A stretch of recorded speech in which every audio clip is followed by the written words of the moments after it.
தூய்மை அனைத்திற்கும் ஊற்று. ஆகவே உங்களுடைய ஆவியை பொழிந்து ஆவிகளை தூய்மைப்படுத்த உண்மை வேண்டுகின்றோம்.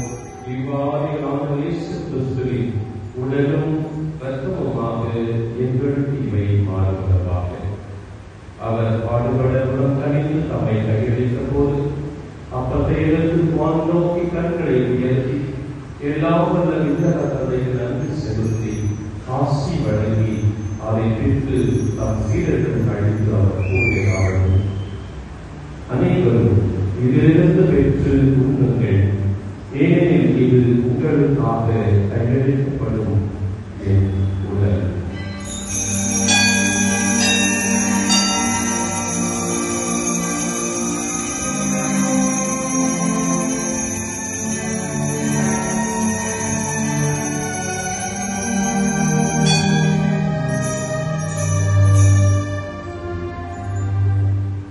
அவ்வளவே இரவுகளில் எழுதியை கிண்ணத்தை எடுத்து மீண்டும் வான் நோக்கி கண்களை உயர்த்தி எல்லாம் வல்ல விண்ணக தந்தைக்கு நன்றி செலுத்தி ஆசி வழங்கி தம் சீடர்களுக்கு அழைத்து அவர் கூறியதாவது, அனைவரும் இதிலிருந்து பெற்று பருகுங்கள், ஏனெனில் இது புதிய நிலையான உடன்படிக்கைக்கு உரிய என் இரத்தத்தின் கிண்ணம்.